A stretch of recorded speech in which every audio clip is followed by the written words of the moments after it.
Hello and welcome to the Movie Thoughts Podcast. I am your host, Dominick, and welcome back again, people. What has changed? I haven't done an episode in a couple weeks. Well, guess what? Your man got married. That's right, I'm wearing a ring. It's pretty cool.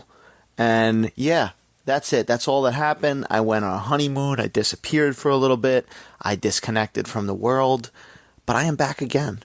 Okay. How's everybody doing? We're in the swing, right? We're in the swing. I think the last movie I did, new movie, I did was Guardians of the Galaxy 3, which was pretty damn good. You can go back and listen to that episode. And then I did a From the Vault. I dropped a little From the Vault. As you know, I do those sometimes. They're podcasts me and my brother did years ago on a previous podcast. And it was an episode, I think we did Kindergarten Cop, the Arnold Schwarzenegger episode. I got to go back and listen to that. I'm sure there's some funny stuff in there, and there is. And that's why I post it. I've listened to it before in the past. But yeah, that's a little bonus episode. But yeah, this is the first real episode since I got married. As I said, married life. Yeah, you know how that goes. So we're back, and, new movies, right? And it's funny because the first movie I saw as a married couple now is the movie I'm going to be talking about today. And that movie is Fast X. And we're going to jump into the Fast and Furious franchise. My love-hate relationship with the Fast and Furious franchise. I mean, get to it in a second. I think a lot of people probably feel the same way as I do. And the suspension of disbelief that you have to do when you watch these movies. Vin Diesel. We're going to do some Vin Diesel, right? We might as well do the whole episode as Vin Diesel. This episode's about family, and it's about Fast and Furious movies. Vin Diesel just keeps getting, grumble. His voice just becomes more of a grumble as these movies go on, and I don't know, maybe we need to subtitle him. Maybe we need to. Vin Diesel himself in real life talks a little bit more clearer. So like Dominick Toretto is more like, barbecue, Corona. Vin Diesel, if you see him in interviews, he's kind of got that, but he's more like, well, this is the Fast and the Furious movie. He's got kind of like a softer voice. It's almost like James Gandolfini with The Sopranos, Tony Soprano, where he was like, and then when you heard him talking in real life, James Gandolfini talked more like that. So it's interesting, but I don't know why I went on that rant. Just wanted to show you my little impressions.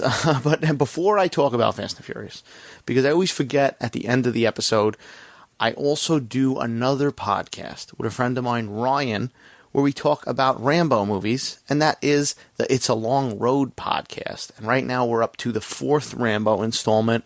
We're delving into that scene by scene, essentially. It's a fun podcast. We go back and forth. And he just dropped the newest episode of that.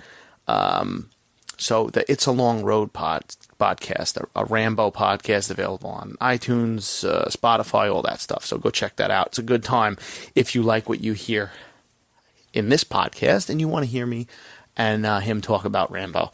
So like I said, I always forget to drop that at the end of the episode, because by the time the end of the episode, once my brain is fully consumed by Vin Diesel and the Fast and the Furious movies, I can't remember things. But yeah, let's get into it, right? Fast and the Furious. This franchise, can you believe that this franchise has 10 movies? 10 fucking movies. I can't even believe it. I mean, 11 if you count the spinoff, the Hobbs and Shaw spinoff, and, there's obviously going to be a Fast 11. We'll talk about if there's going to be a Fast 12 a little later, but this franchise is such an interesting one because it was essentially, at one point, it was essentially dead and buried, right? Could we say that if we count, the first string of movies, meaning Fast and the Furious, Too Fast, Too Furious, and Fast and Furious Tokyo Drift. At one point, these movies that was kind of it. I mean, I really don't think they were making the money that the original was making, and it's kind of like getting their back against the wall, and then the thing gets re-fucking-juvenated.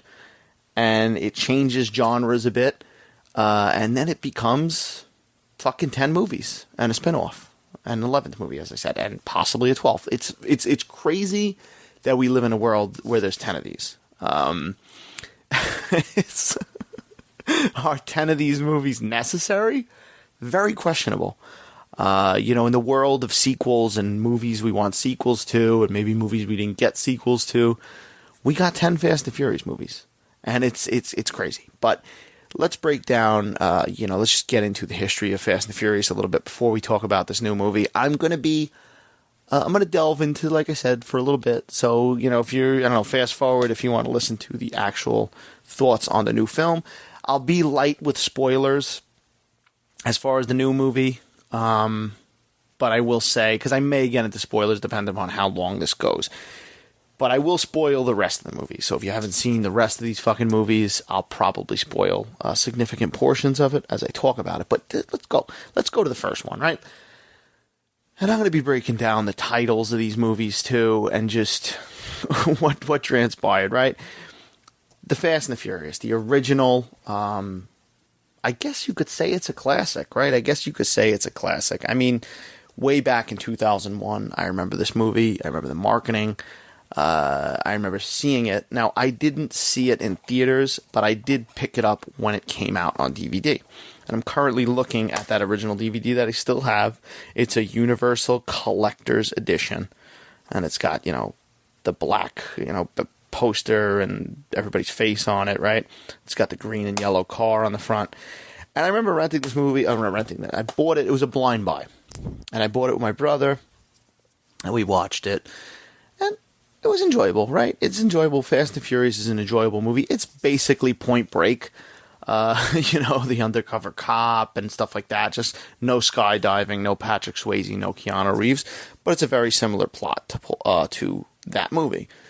But it is fun. It definitely amped up the street racing, and it's, had a lot of movies follow it that were trying to be it, and whatever, right?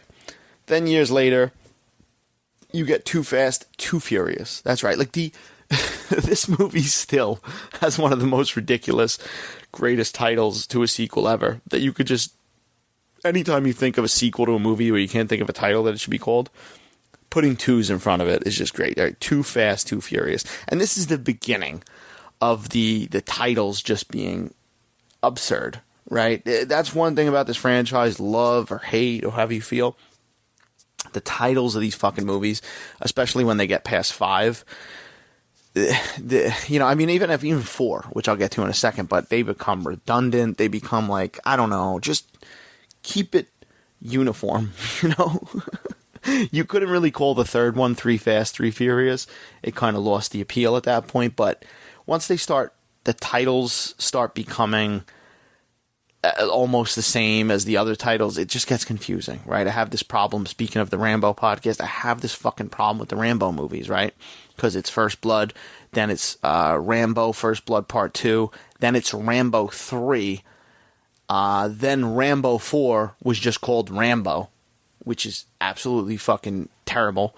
And then Rambo 5 was called Rambo Last Blood. And it's like, just put the numbers. I understand, and I've said this on the podcast, I understand. I think I talked about this when I was talking about Scream 6 and stuff like that. I understand that, you don't want to alienate somebody who hasn't been keeping up with all the movies, but just keep the numbers. I mean, at this point now, with the Fast and Furious movies, they're fresh in everybody's mind, so they do keep the numbers, but they jump around a little bit with titles. But I'm not going to get lost in the whole title thing. But Too Fast, Too Furious, not really my favorite in the franchise. One thing is Vin Diesel at this time didn't want to come back and do this movie. He just wanted to, he didn't, I don't know if it was a money thing or he just didn't want to be involved. He was doing other things, Chronicles of Riddick and Pitch Black and all that fun stuff. But he didn't come back for this movie. So it's Paul Walker again, and this time it's Tyrese. Now, Ludacris is also in this movie. Tyrese, I'm not really a big fan of the guy. I don't know. I like Ludacris better as an actor. Tyrese, for me, his jokes and stuff like that, they don't really do it. This movie's okay. It's like, it's a B movie. Now, right here is where, I remember watching this movie, yet again, did not see it at the theater. I think me and my brother might have I want to say we ordered it on like pay-per-view or something back in the day. I don't even remember when I saw it, but you got Tyrese in there. He's obviously a different character than Vin Diesel is. He's more the humorous character and stuff like that. But another bald guy replacing one bald guy replacing another, right? And it's a fine movie. I mean, it's okay. It's not my favorite, but at the same time, as I was saying, this is kind of where I thought this franchise was kind of donezo. And listen, if you would have told me, even how old was I in fucking Too Fast, Too Furious? Too Fast, Too Furious comes out in 2003. Probably, what am I in? Who am I? How old am I? I don't know. I'm probably in intermediate school, right? Yeah, probably about to go into high school. If you would have told me that like this franchise was going to go up to 10, I would have never fucking believed it. Because you think about the movies that get, into those high things, not counting Star Wars and Star Trek and whatever. But most of the time, movies that get, and James Bond, of course, we're not going to count because that's like a franchise that constantly is changing its lead. But as far as movies that get into the tens, it's usually horror movies, right? It's usually, the classics like the Halloweens and the Friday the 13th, the Nightmare on Elm Street. You had more recently had the Saws that got that long. But you don't have a franchise really that has this longevity. So, like, to say that at that point you came back in the time machine with Doc Brown and Marty, Dom, Fat Dom from intermediate school. It's the Fast and the Furious movies. They're gonna go back. They're gonna go up to 10. I wouldn't have believed it. I would not have believed it. And the next one that came out after this would have cemented my disbelief, because the next one is Fast and Furious Tokyo Drift, which is a departure from the rest because, new characters. Now, this is an interesting one because this is the first one that was directed by Justin Lin, who would go on to direct more of these and be a big part of this franchise going forward. But Tokyo Drift is a film that, as I said, new characters, new setting. One of the major characters you're introduced to here, the one that's going to be important, is a character named Han. And as you all know, he comes back. Now, Han fucking dies in this movie. Okay, dies, and that's the big notable thing that happens in this film. Tokyo Drift I saw years later. I'm trying to think when I saw Tokyo Drift, because it was like way after it came out. I don't think about years, but I didn't see it in theaters. I didn't see it.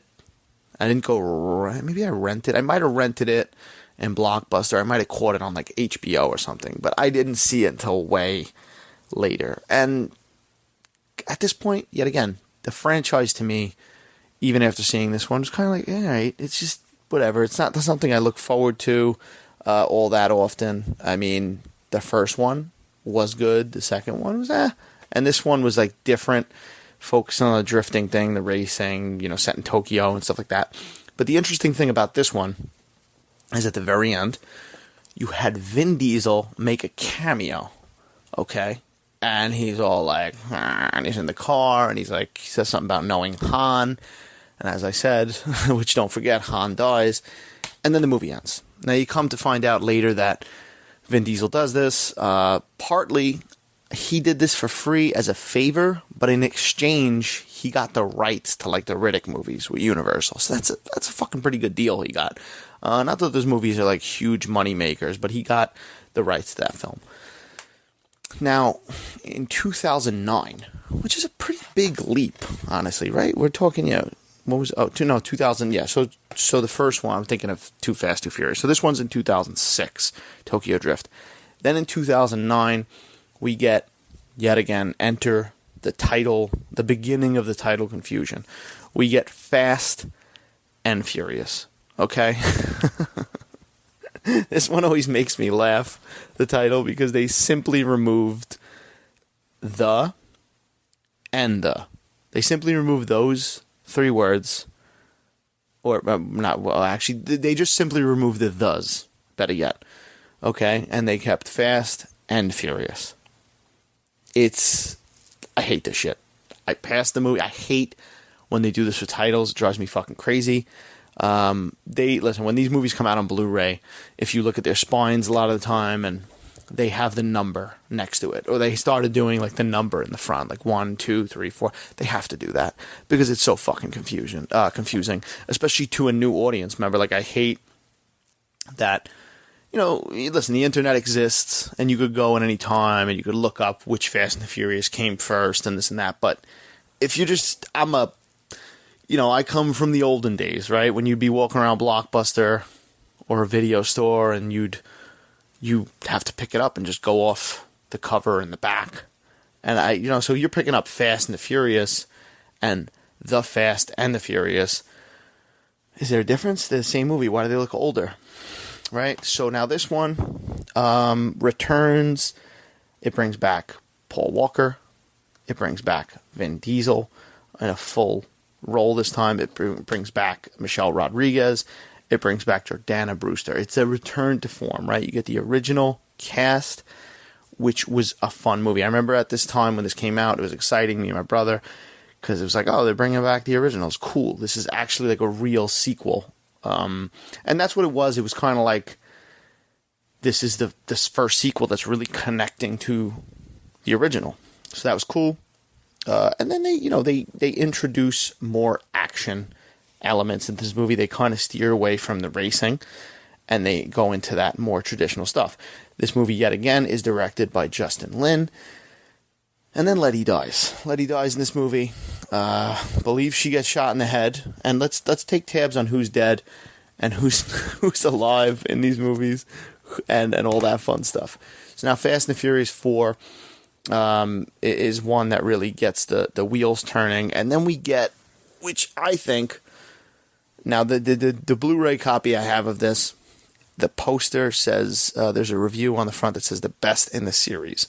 And I believe this is the best in the series. I believe if you're going to bury one movie in a time capsule for future audiences, for one movie from the Fast and the Furious franchise, I would say Fast 5 is peak Fast and Furious. I think that most people will feel that way. I think it's the first one that, not that the other ones obviously didn't have action, but it really changes the focus 100% to something else besides racing. Because realistically, if this movie stayed with the idea of just being a racing movie, it wouldn't have made it this long. It's just, racing is like a one-trick pony. How many fucking times can you see street races and girls shaking their ass at street races? Now, one thing I'll give credit to with Fast and Furious, they at least give you one scene of street racing. It's like they have to do it. Every movie, there's at least, and the new one is no different, as I'll get to in a second, if I ever get to it, if you're still listening, that is.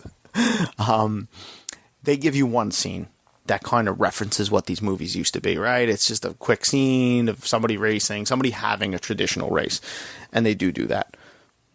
Now, as I said, Fast 5 puts racing to the back and focuses more on a heist that they're doing, and then you get, a combination of characters that we've seen in the past, right? So you get Paul Walker, Vin Diesel, Jordana Brewster, but then you get Tyrese, plucked out of Too Fast, Too Furious, Ludacris, plucked out of Too Fast, Too Furious. You get Han, who is dead, and you get his girlfriend, played by Gal Gadot, right? And you get these characters, and now this starts a little thing where, when is this movie set? And then you find out timeline-wise that this movie is set before Tokyo Drift. So Han is still alive for a reason. It also led to every time you were seeing a new one of these movies, you're waiting for Han to die. You're essentially sitting there like, is he going to die in this one? Is he going to die in this one? And, but Fast 5 is a fun fucking movie.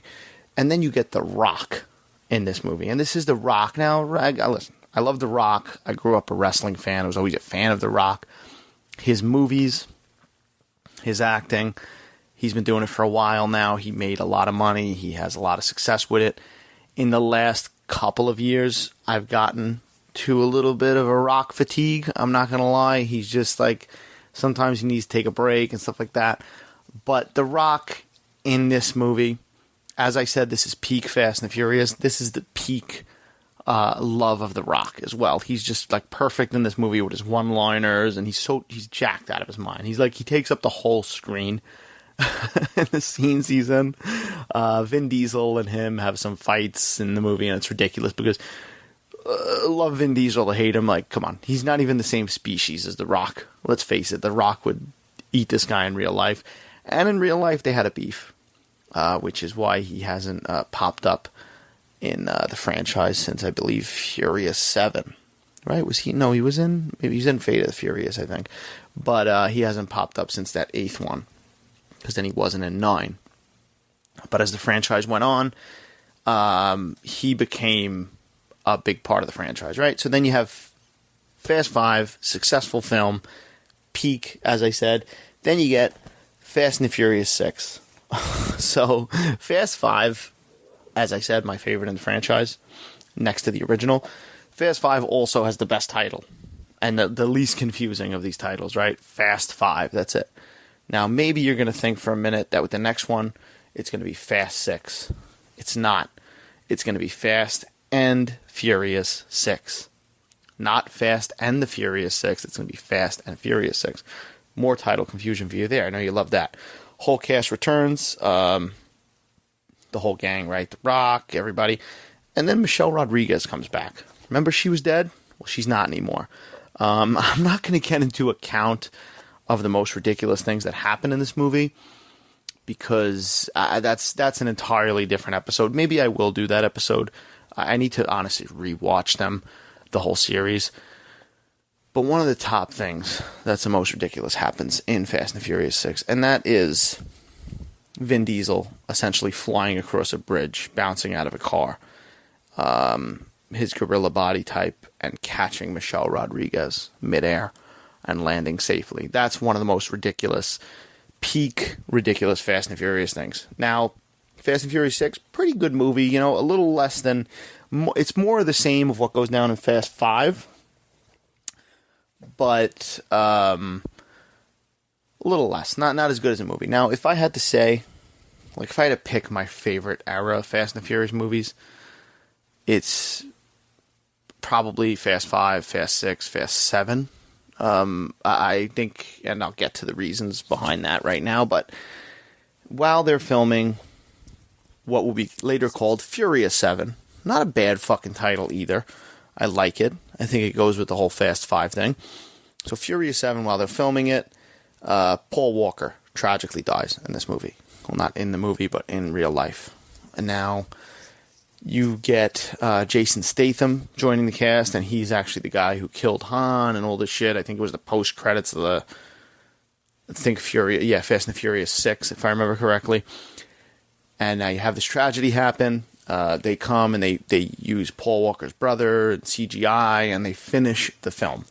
And there's some scenes that are a little wonky, but for the most part it works. And especially the ending, when they're driving away from each other, it's become kind of like a little classic thing, and the fucking music's on. It's sad. And I think in this, for a movie that gets cartoonish and gets ridiculous, a movie series rather, I think that was a really heartfelt moment. I think they did it properly, and it was a good farewell to the character, as far as like the on-screen for now. So Furious 7 is a pretty good movie too. I think it's better than Fast and Furious 6. Not better than Fast 5. They had that on-screen, that real-life tragedy that kind of affected it. But, yeah, fine movie. Also, if you're keeping count of who's dead and who's coming back and this and stuff. So we lost Michelle Rodriguez. She came back. We had Han, who died, then was in the prequel, which made sense. But now they catch up with that timeline, and Han is dead. You also had Gal Gadot's character die in Fast and Furious 6. So now those three characters, Michelle Rodriguez is back, but Han, as of now, as of Furious 7, Han and fucking Gal Gadot, whatever the fuck her name is dead, are dead. So, as we're keeping count of that. Then you get Fate of the Furious, which Fate and the Furious, I have to watch again. Because I don't even know what happened in that movie anymore. I haven't watched it in a while, to be honest. I remember it was kind of like, all right, it gets, As the movies go on, they get crazier and crazier, and obviously you go to expect it with this franchise. It's not like a new thing. You kind of have to watch it like you're watching a cartoon, because they're ridiculous. And as I said, Fast and the Furious 8 is called The Fate of the Furious, right? Honestly, would have been a good title if that was the last one. I partly was saying maybe it should be the last one. And the interesting thing is, they reference Paul Walker a lot in these movies, and especially after he's dead, because his character is not dead.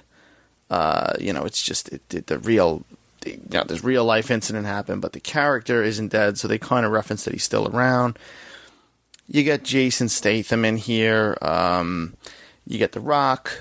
Now Jason Statham, and this is another ongoing trope in these movies, is like the villains of the movie becoming, on the side of the heroes, right? You get it with The Rock. He's a good guy now. You get it with almost everybody. Jason Statham, who, still doesn't make sense to me that they become friendly because he killed Han, and, whatever. Charlize Theron's the villain in this one, and she's pretty good. Kurt Russell is in it as well. I gotta love Kurt Russell. I mean, I've talked about my love. You also get appearances from Scott Eastwood as, Mr. Nobody's son, or whatever the fuck he is, Little Nobody.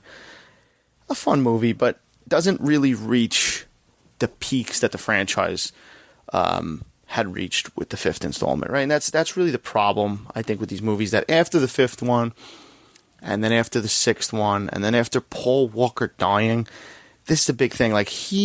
Paul Walker being, now he may have been your favorite actor, your not favorite actor. I think he was a pretty good actor, and I liked Paul Walker for the most part. But I think the most important thing, his, influence or his role in these films was very important, because he balanced, that kind of musclehead thing that Vin Diesel has, right? Vin Diesel is the grumbly, fucking bald, muscled guy, and Vin Diesel, the Paul Walker, rather, is more of your everyman, right? He's the more relatable, I think, of the characters. He's the more, human being, the human-like character. And so, when his absence, that's the thing I felt the most in Fate of the Furious, where, he wasn't there. I felt that, obviously they got some newer people in there, like Scott Eastwood and stuff like that, but you just felt that void, and I think that's what the problem was with Fate and the Furious. If I had it my way, which, listen, these movies make a lot of fucking money, but I would have said Furious 7 was the chef's kiss, goodbye, end the series on a kind of high note, or the highest note that it could possibly end at. But they did this one, and they did it without Paul Walker, and it's all right. It's ridiculous. It's more of the same. Then you get Fast 9. Fast 9. Now, full disclosure of Fast 9, I might have talked about this on the podcast, but Fast 9, or Fast 9, this is the weirdest title out of them all, because it's really F9, The Fast Saga. That's right. That's what's on posters. Go look it up. F9, The Fast Saga. I don't even know what the fuck they were doing with that title. But so, following the traditional bringing in new cast members, you get John Cena in this movie. Now, The Rock and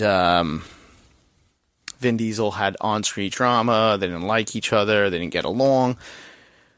The Rock and Jason Statham go and they do the Hobbs and Shaw spinoff, which isn't a bad movie. I actually prefer that movie over some of the Fast and Furious movies that I dislike. But, it is what it is. It's them running around all muscled and saying bad jokes and stuff like that. It's not the greatest movie in the world, but it's decent. You get Idris Elba being the villain, calling himself Black Superman. Has some fun. Little different spin on the Fast and Furious franchise. So in between, I think it was after Fast 8, they do that spinoff.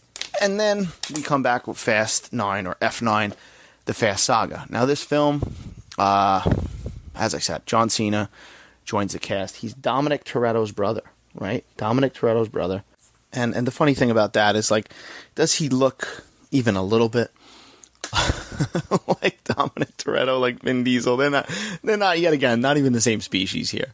I mean, it's just funny that they're playing brothers. A lot of scenes, too. Like, John Cena's wearing these big suits.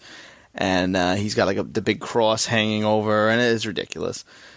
But so John Cena, he's fun. I like John Cena. I like him in the Peacemaker role. I think he's a pretty good actor. In this movie, sometimes he feels a little bit like he doesn't belong there.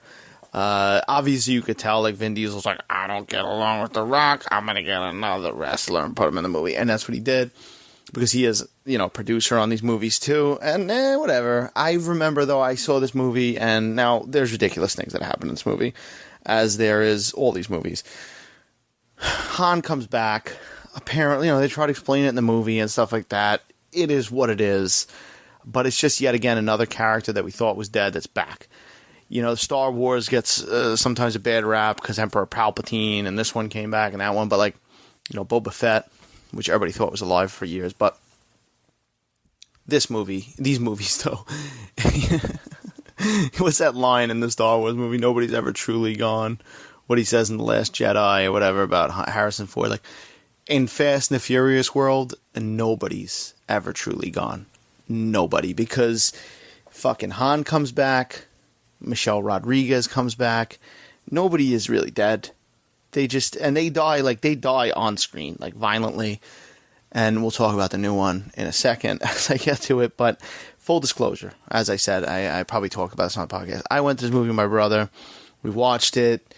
Listen, there's a lot of flashbacks in this movie. And I think one thing, and I'll talk about it when I talk about Fast X. Fast and Furious franchise, love them, hate them, how we feel about them. They do a good job of, like, changing history as far as in the world's mythology, right? Whether it's cutting Jason Statham into the scene where Han dies, or showing a character that wasn't there in another scene. And this movie, I'll give Fast 9 this. They give Vin Diesel, they give Dominick Toretto a brother that you never knew about before, and they tell this story in flashbacks. This story ties into the original, where, like, Dominick went to jail for beating the guy, and you get a little bit of explanation on that, and their father's death and stuff like that. Now, one of the things is they do the flashbacks, but, like, rather than de-aging, which I don't know if that would have worked. Listen, I don't know if it would have fucking worked if they would have de-aged Vin Diesel and John Cena, and they would have. I don't know if it would have worked. It probably wouldn't have. But you have these two younger actors playing them, and it's like a lot of that was kind of like it was kind of maybe the actor playing Vin Diesel was like, I don't know. I didn't really buy it. Even the guy that was playing John Cena. But they use it. They use this device, and they give you a little bit more backstory. So parts of it were cool. But it did, take my brother and I out of it as we were watching it. We weren't really loving the movie. We were sitting in a theater. And then, one thing about Fast and Furious, they're good for throwing cameos and shit at you, and new fucking characters, famous actors entering, and Helen Mirren, and this one and that one. Fucking Cardi B showed up about halfway through this movie, and honestly, me and my brother just looked at each other and said, all right, let's go. We weren't really enjoying the movie anyway, and we kind of walked out on it. Now, I've since watched it, and it's not my favorite. It's sloppy. It's kind of like, yet again, John Cena's not bad, but he kind of doesn't, like, fit in there sometimes. They are villain, and yet again, the same trope. They hate each other.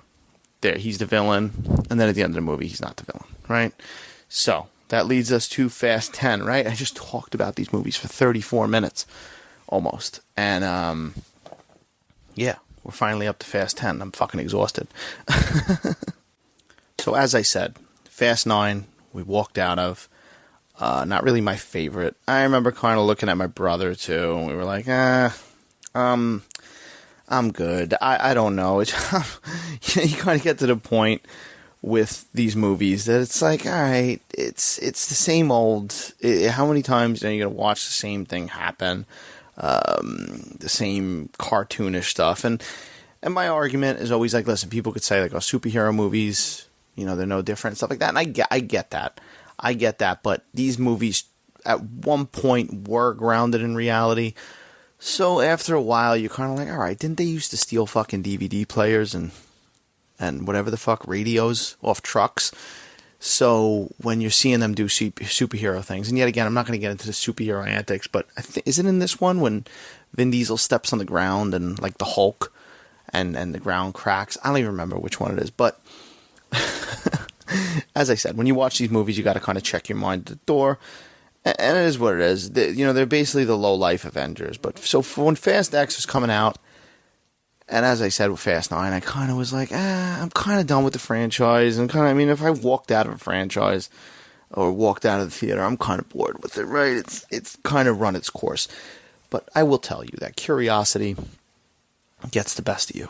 It really does get the best of you. And here we are, Fast 10, the newest in the franchise. They've cut the title yet again to just Fast X, which, listen, anytime you get up to a 10th installment, the X is tempting. The X is very tempting, right? I did it with Jason X. You have to. It just looks cool, and especially for a movie that features a lot of cars. Now, the interesting thing about this movie was it was supposed to be directed by Justin Lin. He does get screenplay and story credit in this movie, but he ended up having some kind of fallout or whatever with Vin Diesel while they were making this movie, and he's not the director anymore. Now you got a guy, Louis Leterrier, who took over, and he did the first two Transporter movies, and he did The Incredible Hulk from 2008, and so he's done a couple of movies. I wouldn't call him the greatest movies in the world, but he's done a couple of movies, action related and stuff like that. So he comes in, and let's talk about this movie. So this film, as I said, I wasn't too excited. I would see the trailers, and I was kind of like, oh, here we go again. With Vin Diesel's full-on potato head, and the returning characters. Now you're throwing more people in there, right? You got Brie Larson's in this one now.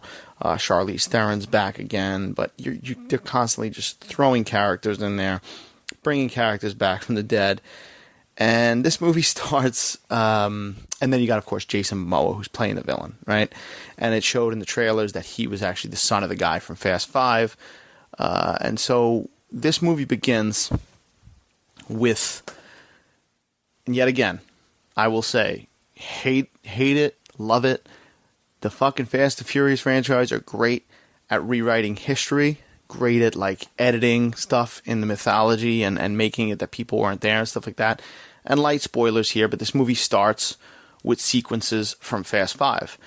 And there's new scenes with the villain from that movie and Jason Momoa, playing his son. Now, one thing they did, I got to give credit as like somebody who watches a lot of movies, and my eye's pretty keen on this stuff, and I don't know for a fact how they did this or if they used like the same fucking film stock or whatever, but we're living in a world now, everything's digital, but when they show those new scenes with Jason Momoa and the villain from Fast 5's father, one of the things I have to give credit for is like they kind of make the sequences look, as far as like the filmic look, exactly like they looked from Fast 5.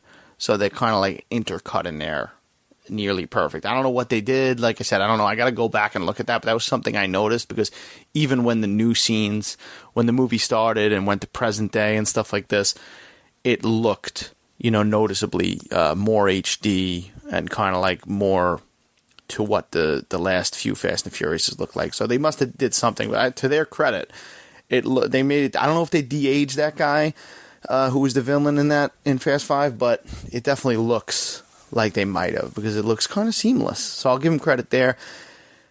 Now, with this movie, as I said, Jason Momoa is the villain. I remember seeing trailers, and I was kind of like, all right, I don't hate Jason Momoa. He's a little bit like, some of his roles are a little bit, sometimes, he's a little bit, he kind of plays this kind of like generic fucking character a lot of the time, I just recently talked about the Zack Snyder films, and I do like him as Aquaman. I think, like, particularly in that other cut of, like, Justice League, he was more of, like, a bro going, yeah, rock on, all this shit. But, like, in the other one, the extended Zack Snyder cut, he's definitely better. And I will say, I liked Jason Momoa in this film. I thought he was absolutely fucking ridiculous. And he was one of the parts in the trailers I was like, I don't know, they're just getting another big name. And I think he works in this movie. I will say I think he's honestly one of the better parts of this movie. As far as just, he's fun to watch. I think they gave him free range, 150%. I think he signed up with this movie. They probably like told him, "Hey, we want you to be in fucking Fast X as the villain." And he's probably like, okay, but like, I want to do whatever the fuck I want to do, and I don't know how the character was written, but the shit that he does in this movie, and I'm not gonna get into it, it's not like spoilerific shit, but it's like just the way his character acts, or the way he's like at some parts he's flamboyant and he's got painted nails, and I got like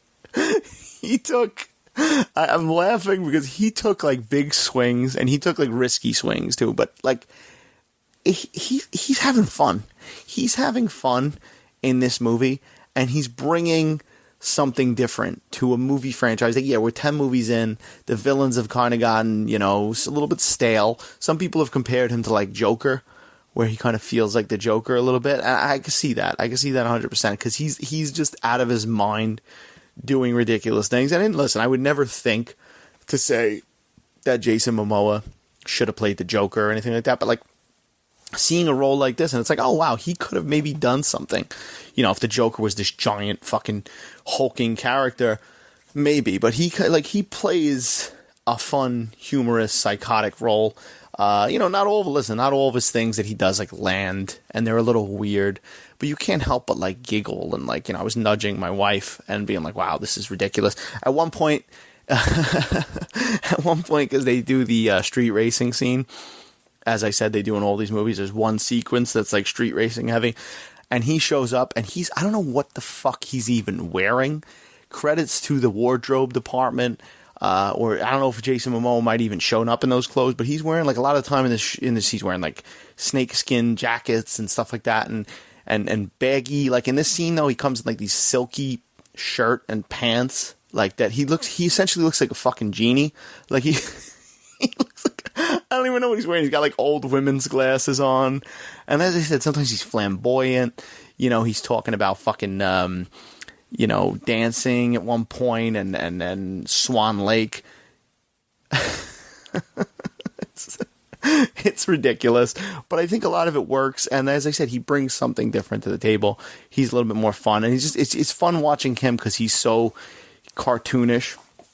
And I mean, Vin Diesel's cartoonish for his own reasons, but like Vin Diesel's just so serious and grumbling and mad and whatever. And this guy's jumping around saying all this random shit. And, then at one point they're in Rome and he's doing a lot of Italian stuff, bravo, and all this shit.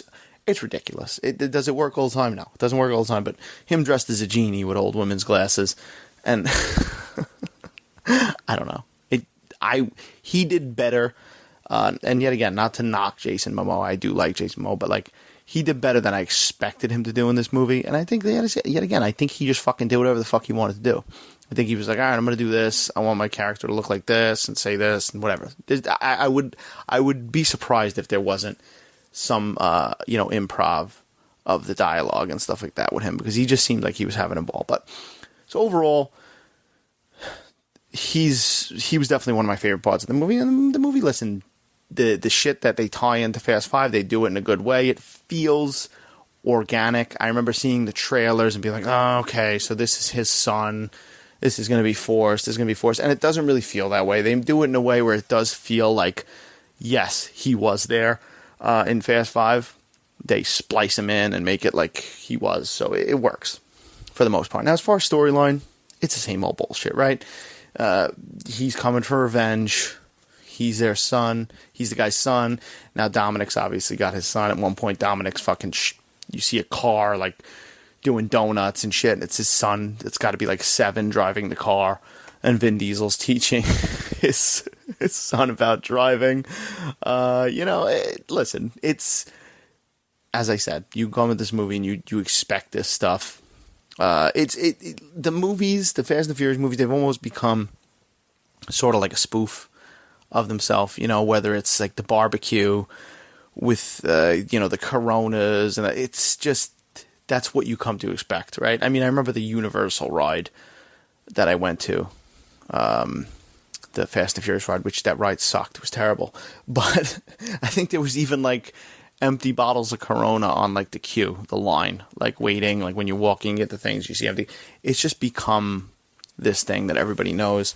And they ham it up and they do it all the time. But as the movie goes on, same old stuff, right? I think for the most part, I did enjoy the movie. I think it was definitely better than Fast 9 or F9, the Fast Saga. It cuts more to the chase. Obviously, there's not all these flashbacks that movie had, trying to build, the history between him and like John Cena. There's ridiculous stuff. There's one point, I don't know how many times am I going to say ridiculous in this podcast, but there's one point where there's I'm sure you've seen the trailers where the giant bomb is rolling in Rome and they're hitting it with their cars and stuff like that. Now, the one thing is, like, I feel like some of the characters, because they spread them out, they spread them out where, like, these characters are this place and Michelle Rodriguez is somewhere else. It feels a little bit like all over the place, constantly, just like, recent Marvel movies, constantly jumping all over the map. Fucking Antarctica, Brazil, Rome, just constantly traveling the world. Kurt Russell doesn't pop up in this. Scott Eastwood does pop up in this. As I said, Brie Larson comes up in this. Same old stupid jokes that they've told 1,000 times with Tyrese and Ludacris fighting and all that shit. But good action. I think, like, good fight scenes. Obviously the car stuff is in there. It's heavy-handed. Vin Diesel could never die. But yeah, let's talk a little bit about spoilers. But yeah, overall, thought the movie was decent. If you're going to this movie, you know what you're getting into, right? Fast and Furious, you're not looking to have your life changed. But as I said, this movie wasn't like the last one where I was like sitting there getting bored and kind of looking at my phone. And then once Cardi B came, I was out. A little bit more engaging. And then, yeah. So let's get into spoilers. Let's get into a little bit. I mean, I'm not going to fucking spoil the whole movie, but we'll get into some stuff. So John Cena is in this film, and he feels a little bit more natural in this movie, right? He comes, and he's gone fucking protecting Dom's son, and he's doing that. And they have kind of like a fun little road trip kind of moment where they're going out there and doing their thing, and he's wearing funny clothes and shit like that. Jordana Brewster's role, a little small. Obviously, it's always the funny thing with that, because even in, I think, the last 1 or 8, whenever it was, Paul Walker's car showed up at the end, right, for the barbecue, and like, so Paul Walker's character is supposed to still be alive. But then that kind of limits, what Jordana Brewster's character is doing, because she's kind of there, but then she's not there all the time. Then they say Brian's with the kids or whatever the fuck. It's weird. Will there be like a CGI Paul Walker in one of these? Probably. I think in the next one it's very possible. I mean, at this point, who knows? But the movie... So the movie does a couple things, right? First of all, fucking John Cena sacrificed himself. And he dies in a ball of fire. He blows up. And so that's the end of John Cena for now. But is it? Because these characters have come back before. So is it possible that John Cena may just come back with like a slight burn on his face? Sure. Because we know Han came back. We know Letty came back. And there's the end of this movie is where it really amps up the Fast and Furious. I mean, like, Jason Momoa's character's relentless, and he's fucking blowing up things, blowing up cities, blowing up Rome. At the end of the movie, he's fucking blowing up a dam. And then essentially, like, Vin Diesel drives through a ball of fire on a dam with his son in the car, and they literally get down the ramp or the fucking dam that they use as a ramp, and he pulls down it, avoids the explosion, and then lands in the water with his son. And then, like, there's all bombs around the dam, and they're on foot, and they're standing there, and boom, cliffhanger ending. I mean, you see that, and you see, like, that's it, that's going to blow, they're on foot. I think the plane with Tyrese and Ludacris crashed, so I don't know if they're dead, but yet again, is anybody ever really dead in the Fast and Furious franchise? Letty crawls out of fucking a prison with Charlize Theron in Antarctica, and they're on the other side of the world. And then a fucking submarine comes out. It's like you can't even. You almost like you say this stuff, and it's like, is this a fever dream? Was I high when this happened? That's the thing about these movies. Even when I was just talking about Fast 8, where I know there's some icy escapades in that movie, but there's so much in these movies that your brain like dumps it. You know, you can't even hold on to all the ridiculous shit that happens in the Fast and Furious movies. That's why, like, Fast 8, like, I prioritized and held on to the important stuff in this franchise. Because even just talking about them throughout this podcast, that's all off my brain. I haven't watched them in a while. So if I'm wrong about some stuff, I'm sorry about that. Forgive me. But your brain essentially can only hold on to so much Fast and Furious knowledge, so it has to dump it. But as I say, the thing about the submarine, if that's not cartoonish enough, the movie's final sequence, as that rises out of the icy waters, who comes out but Gal Gadot's character? That's right. Take a minute. Her character, Han's ex, the whole reason why he went to Tokyo after she died and this and that. She is alive. Movie ends. Okay, Michelle Rodriguez sees this, movie ends. I don't know. As I said, I did not hate this movie, but I almost, as the movie was going on, because I had a hunch that they were going to bring her character back, but as the movie was going on, I was kind of like, well, maybe they're not going to bring the character back, and I was kind of relieved. I was like, all right, people need to stay dead. Some people need to stay dead in this franchise, because there needs to be, like, consequences. I know it's essentially like, listen, you watch a superhero movie, I know characters come back from the dead and stuff like that, comics and all that shit.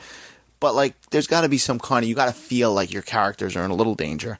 And that's the biggest problem, I think, with the Fast and Furious movies now, is like, you don't fear any fate. You see what I did there? Fate of the Furious. You don't fear the fates of anybody, because you know they might not really be dead. Even when I saw John Cena go into a ball of fire and crash into those guys to save Dom and his son, I'm not thinking John Cena's. I'm thinking like he's going to come back, because look what happened at the end of this fucking movie. Gal Gadot's character pops her fucking head out of the submarine or whatever the fuck that was, and she's all like, hey, I'm alive. And then the movie ends. And like, the last time we saw her, she, correct me if I'm wrong, because I'm going off the top of my head, but I think it was in Fast and Furious 6, right? And I think she fell into like a plane tire or some shit like that on the runway, right?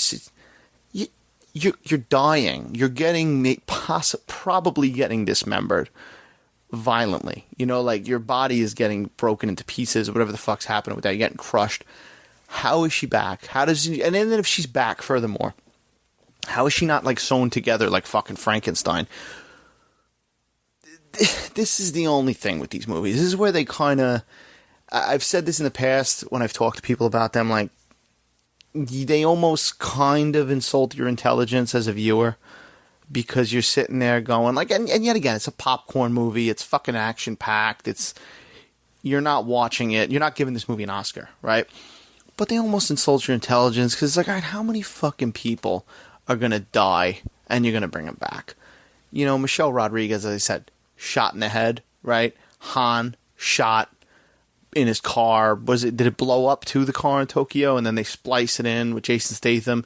And then not only is like, okay, we're gonna fucking bring this guy back, but now we're gonna bring this guy back, and him and fucking Jason Statham are gonna like work together.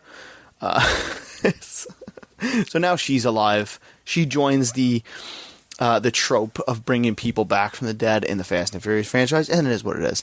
Now, it does end on a cliffhanger. I think this is one of the first that like blatantly ends on like a cliffhanger, where like the walls closing in on Dom, or the walls that are going to explode and drown Dom and his son. But yeah, this is the first one. Now, as far as this was supposed to be, so there's supposed to be 10 and there's supposed to be 11. These are supposed to be the final two Fast and Furious movies, which 11 is a good number to end on. You know, but now, I just saw like a recent interview of Vin Diesel, and he's talking about like that maybe the studio wants to do this as a trilogy. So there's possibly 11, and then it concludes with 12. I don't know. I mean, listen, at curiosity killed the cat. As I said, curiosity gets the best of me. I'm going to go see it. I'm going to go see 11. And if there's a 12, I'm probably going to go see it. But is a 12 necessary? I don't know. I don't know how it's doing financially right now. I remember reading something, it wasn't doing like as great as I think they expected. You know, it was making its money, but I don't think like the Thursday previews and stuff like that were that great. My theater was like, a few people were in my theater. It wasn't packed or anything like that, but I think there's that fatigue, you know, there's that, like, as I said, just, there's a time to end things. Maybe the time to end things would have been Furious 7. That didn't happen, but what are you going to do? But now we're at the point where, what's fucking Gal Gadot's story? Like, what is she going to say? Why is she not dead?